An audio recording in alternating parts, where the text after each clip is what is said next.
Can't believe I'm still playing this. Hello everybody, fellow warlocks. It's your favorite warlock Kadash. And we are back to Doki Literature Club. It's been so goddamn long since I played this. But we're getting back at it. I'm gonna continue this goddamn story. I think this is the one where I left off. Yeah, this was it. So, from what I recall, Sayori admitted that she was depressed, and now we are doing festival activities with Yuri. So let's get to it.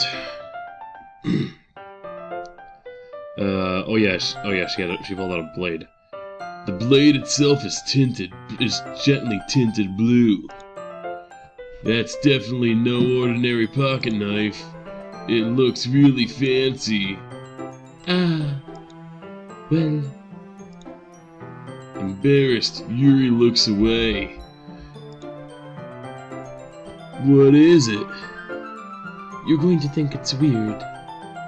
Yuri, whatever it is, I have no reason to judge, not in the least bit. To each their own, you know. If you promise you won't be weirded out. Yeah, I promise. I mean, how bad could it be? You have a fascination with knives and whatever, blah blah blah. Alright. The thing is, I'm kind of into knives. Called it. They're just so pretty, you know. I can't help it. I don't know what it is. Oh yeah, that's right, she's Mrs. Doubtfire. The combination of craftsmanship and the feeling of danger, maybe. Ooh. What am I saying? That you like danger, I guess. Please don't think I'm weird for this. I'm totally not weirded out. You can tell by my totally not fake laugh. You're laughing at me. No, I'm not laughing at you. I'm just creeped out by you. I mean, it's just funny how nervous you got about sharing. It's an interesting thing to be into, I guess. But I think it kind of suits you. Suits me? Yeah, it's kind of intense. I laugh because I'm uncomfortable. Besides, it's a really cool looking knife. I can't deny that. It is, isn't it? Mrs. Doubtfire relaxes her expression once again. Would you like to hold it? Sure, I'll check it out. Yuri carefully hands me the knife with the handle facing me.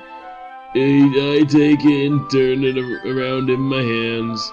It feels heavy and extremely solid. Where do you even get a knife like this? Curious of its sharpness, I feel the point of the knife with my index finger.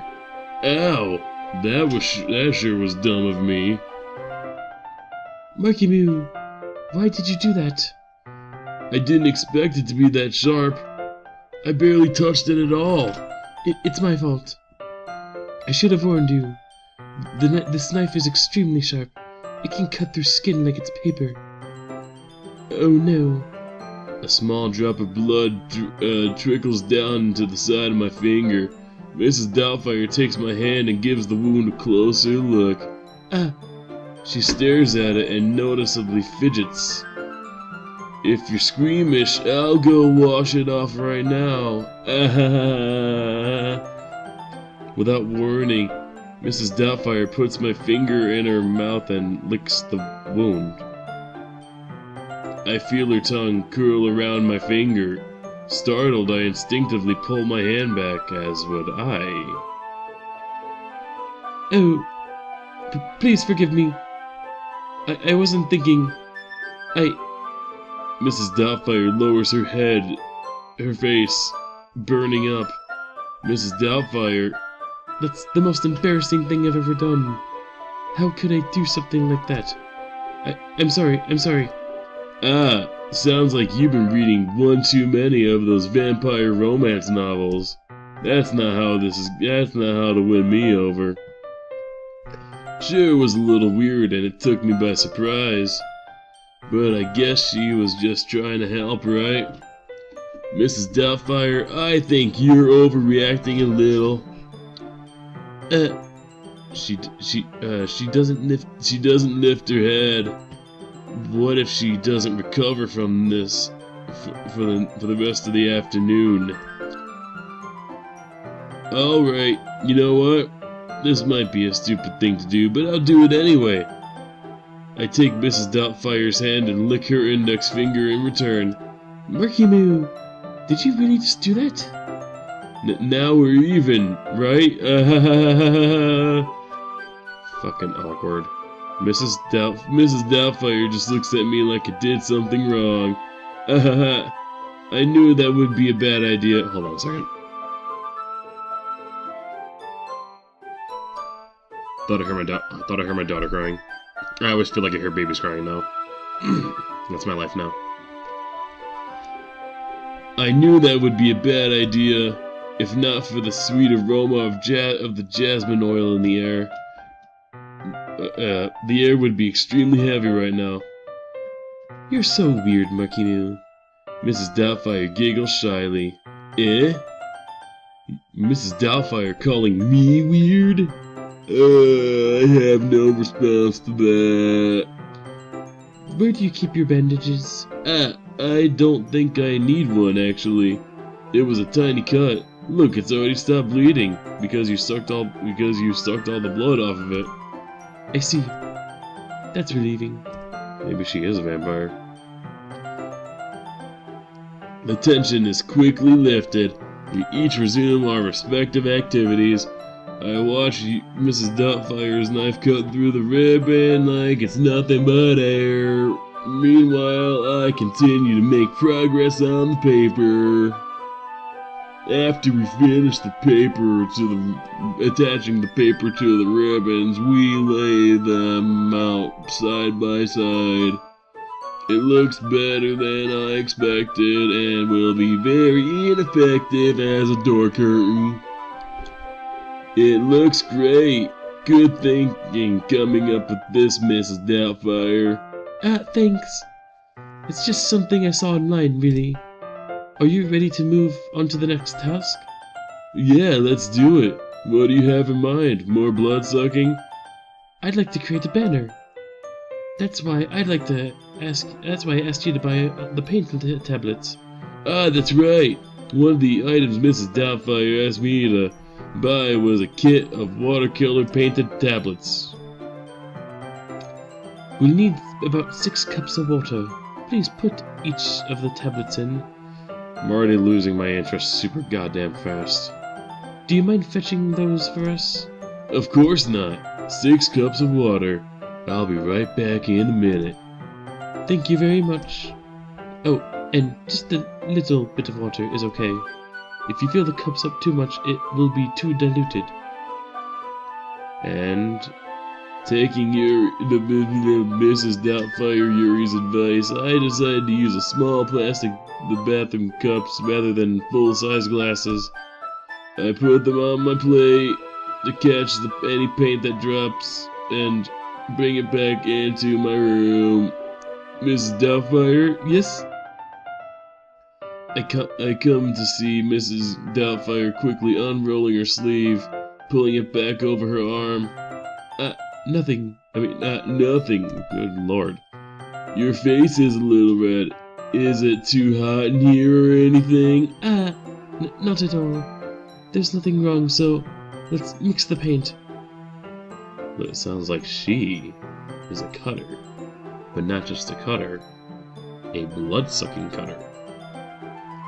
Mrs. Doubtfire hurriedly dismisses me and takes it upon herself to unwrap the tablets, dripping them into the cups. So, I thought we could do something simple that would look very nice. I'd like to paint the gradient across the banner, starting with the colors for sunrise, then daytime, then sunset, and nighttime. Once it dries, I'll write an inspirational quote across the banner, such as, "It's only darkest before the..." I don't fucking know. We can hang it on a wall behind the podium in front of the classroom. I could go on Facebook and Instagram and Pinterest for all the inspirational quotes. That would have been a better fucking thing to say. Ah, neat. What are you going to write? Well, I'll probably go on Pinterest for it. It will be more fun to surprise you. Mrs. Doubtfire smiles at me. If you say so. After rolling out the banner, Mrs. Doubtfire and I lean on opposite sides and we don't get out of the way of each other. Mrs. Doubtfire uses a brush and adds a few dots of different colors across the banner to serve as a color guide as when we paint. This is kind of reminds me of elementary school painting on a banner with watercolors. Feels a lot like the art class projects that we had back then. Well, what'd I do? What'd I do? I'm just so sick of this already. I'm almost a full episode in, and I'm just so goddamn sick of it. It's relaxing. Ah, I'm sorry if this feels too childish. No, I don't mean that at all. It's kind of fun, you know. Yeah, it is fun. I'm glad you feel that way too. Mrs. Doubtfire starts painting for a moment, thinking to herself. And in her mind she's thinking, should I show him my blood marks on my arm? And that I suck my own blood? For me, I don't need to go out and do crazy things to have fun. All I need is a nice knife, and my arm to cut, and a nice glass, and a nice glass to catch my blood in and drink it. In fact, I usually don't even want to. I just like it when I can spend time with one other person. Even if it's something simple like reading, it doesn't even matter if we don't talk much. I'm just having a friend next to me makes things feel a little bit nicer. I think that's all it takes for me to be happy. That and a bunch of blood. I'm just waiting for something interesting to happen. Alright, I'm going to end this episode here. I'll do one more before I stop. I've been told I'm very close to the end. I've been told I'm close. So, one more. Thank you all for watching. See you next time.